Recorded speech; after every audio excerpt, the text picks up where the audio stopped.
See, when you mentioned the vision and the mission and do the right thing, quickly, how did you arrive at that? And then the second part of one is, what did you use to then communicate that to the team? Or did you have to get rid of a few folk that probably weren't doing the right thing, that were maybe cutting corners? So yes, we did have to let a few people go, but we treated the folks right, treat them with respect and whatever else. And sometimes when it's quite a senior guy that gets to go, they get to go with a warm handshake and a few quid. It's actually harder when you're on the shop floor and you get let go and you don't have any runway. Anyway, so I've always believed that if we treat people as I would like to be treated myself, we won't go far wrong. And in terms of the do the right thing, it almost just crept up on everybody, because in the first 3 to 6 months, I was just going ballistic about everything. I've got quite a short temper, I'm quite an emotive guy, but I wanted to do it for all the right reasons. And actually Marks and Spencer's had this saying at that time, do the right thing. So I hoovered that up from them. And we did this strategy away day at Houston House in Broxburn when we were talking about the £500 million and so on. And I said, I'm really scunnered by this, blah for that and this and the next thing. And this is just, think about it. The bus will last 15 to 20 years.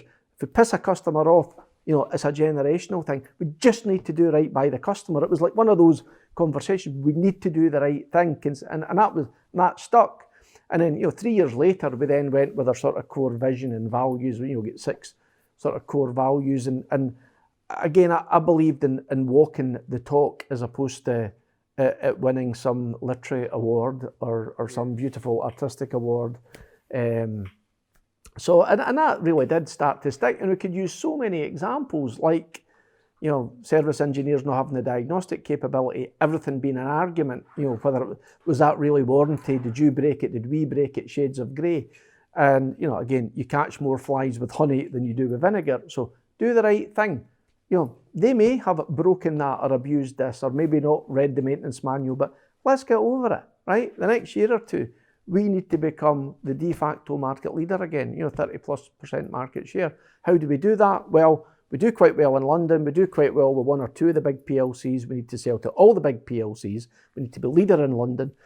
And importantly, we need to go after all the quality independents. So from the small family operations with 5 or 10 buses to, say, the Lothian buses here in Edinburgh with 800 or 900 that we didn't sell anything to.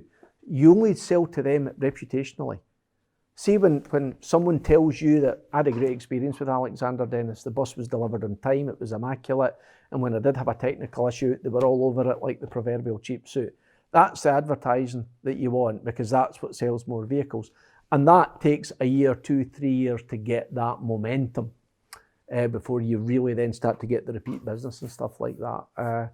And I think, looking back, the big aha for me was a reliable bus service can only be provided by a reliable bus. And a reliable bus can only be designed, procured, manufactured with very consistent processes with the most fit for purpose components that are designed to achieve that particular goal. So it was that walking in the customer's shoes.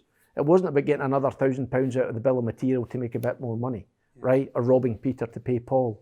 It was about, and if you look at our numbers in the first year or two that I was there, our financial performance was rubbish. We made money, but just not very much. So we took the business in the first year, 18 months, from 180, 170 million to nearly 300, right? Oh, how smart. We made £3 million profit, 1% return for all the risk that we took, all the investment that we took. So it was rubbish. But that was foundational, it was fundamental, and that's what really started the transformation. Just come back to, you mentioned at the beginning you were having earthquakes all over the place because you were going up here. I'm curious, I'm super curious about this. Like, how important is it? Because there's a couple of different schools of different people do things different ways. So Sir Alex Ferguson was famous for he went, I get out of my system, hairdryer treatment. He never used the word hair, but then I kick on from there. I need to get it out of my system. But other folk are a bit more calculating and bottle up and try and be a bit more clever with it and, try and understand the other side of the point.